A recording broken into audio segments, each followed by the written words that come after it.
Hello everybody and welcome back to The Legend of Zelda Link's Awakening. So we finished the slime dungeon, bomb dungeon, key cavern in the last episode.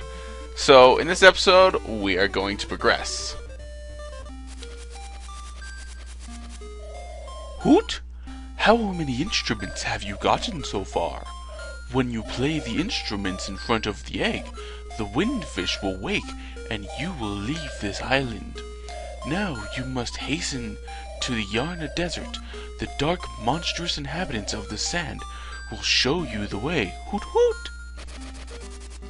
Alright, well, we are going to go to the desert, but before that, now that we have the Pegasus boots, which make traveling so much quicker, we also have a few more seashells to get. As well as a piece of heart, and gonna progress a little bit in the trade quest. But let's see, I think the closest thing is the trading quest. So, yeah. Again, I don't know. I'll never know whether to cut out or not, because by showing this, I'm showing you which path is good to take to get to the next place. Then again, I probably shouldn't be like all modern game design and assume you're an idiot and you can just do it on your own. But I like things that'll tell me exactly what to do. That's how I like guides. That's what I go to guides for. Anyways, let's talk to Talon here. Oh, Link! I see you have a nice stick. Can I borrow it? Oh, sure. Go ahead.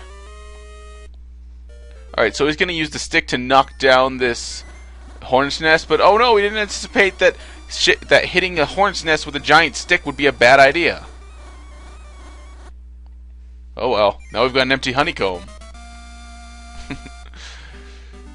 Stick became a honeycomb. You're not sure how it happened, but take it. Honeycomb big, yeah. It not small, no. Actually, I really need to go in here. It's just a fairy fountain. I already have full hearts. But if you're lacking little hearts, blow that up and you'll get a fairy who will heal you completely. Alright, take out this here wall. And we come in here. Yeah, there's a reason I didn't come in here the last bazillion times we saw it. There were these rocks that can only be destroyed using the Pegasus boots. Alright, so I think these guys are either sparks or anti-fairies. No, the other ones are called anti-fairies. Anyways, I believe there's 100 rupees in here. No, 50. Okay. Now, if you come up here and this little alcove next to the first curve, if you blow up the wall to the right, you can get yourself a heart piece. And, it's been a while since I've actually gotten another heart piece for the left sidebar. I mean, the only change was the sea lily bell. Alright. Now we've gotten that. So we've got a few more secret seashells to get. Let's see. Spark. Okay.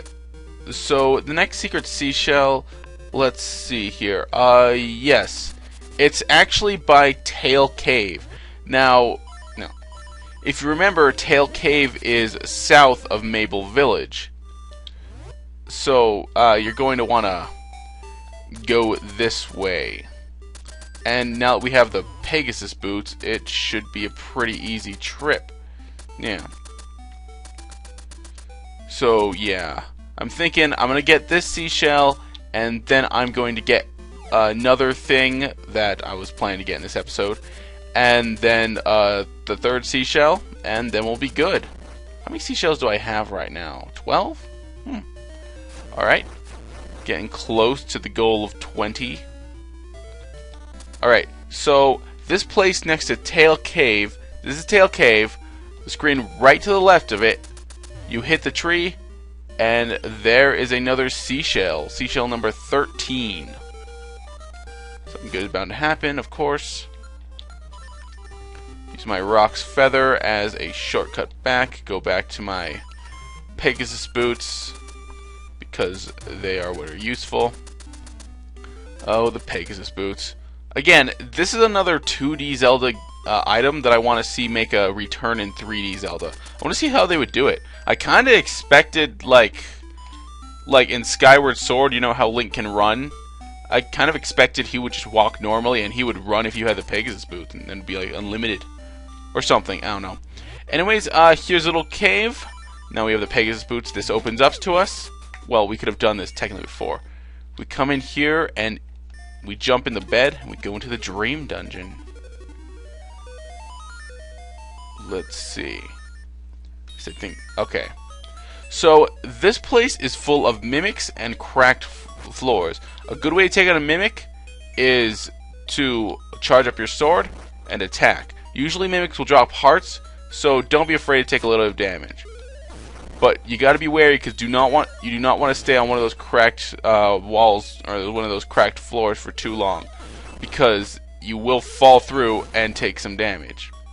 Ooh, and I do not want to have to use one of Crazy Tracy's potions, but I will if I have to. Alright, that's good. See, don't die, of course, but don't be afraid to take a little bit of damage, because more often than not, the jinxes will drop a heart for you. So, a little bit of damage is not that big of a deal. Okay? So now that we've done that, we can come up here, open this chest, and get 100 rupees. We are going to need those rupees because I am planning on buying that bow and arrow at some point. Okay, now this is what we need the Pegasus boots for. Destroy this rock here. And we come up here and claim ourselves. You got the ocarina. You should learn to play many songs. Alright, so now we've got the ocarina. Let's play it. Well, it's an ocarina, but you don't know how to play it.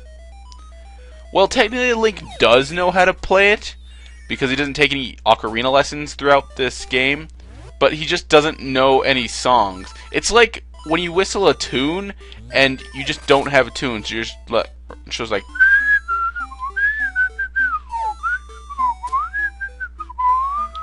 just something like that. When you whistle a tune, but you don't have a tune to whistle. But anyways, we'll learn our first song from Mabel right here. Hey, that's a nice ocarina you have there. Will you accompany me as I sing? Sure.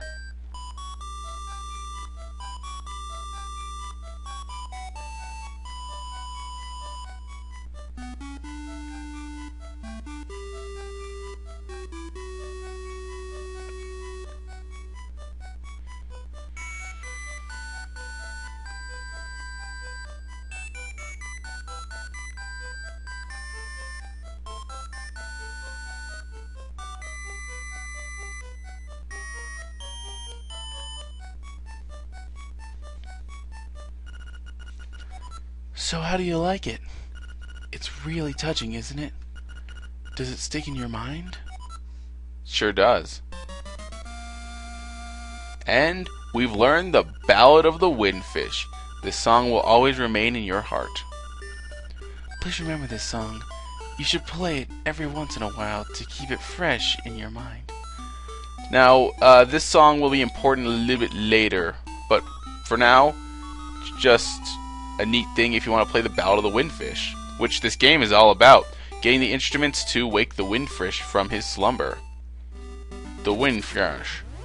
Anyways, okay, now some secret seashells. Oh, also, if you have your cursor over it, you'll be able to select. There are 3 songs in the game, but right now all we know is the Ballad of the Windfish. So, yeah. Alright, now, why do I have my power bracelet out?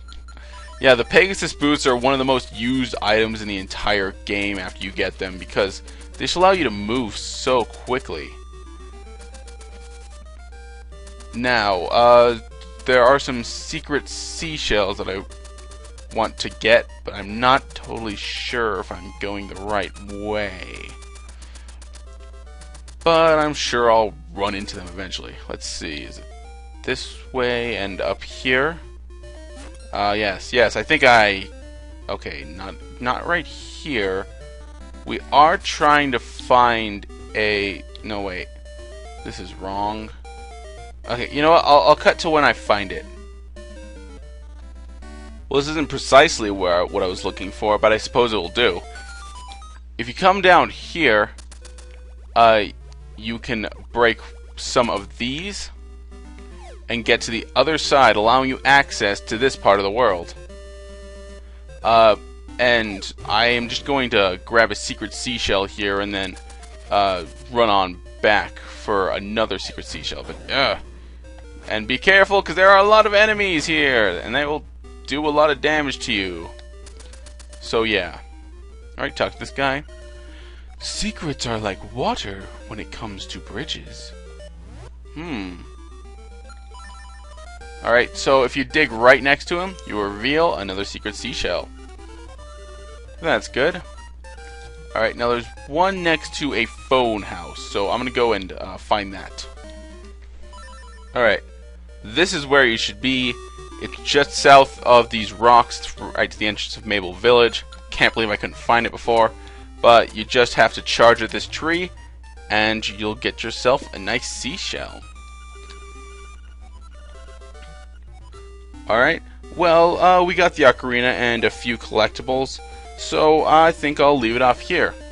So this is me, Thresho2, saying be cool, save often, and don't do anything I wouldn't.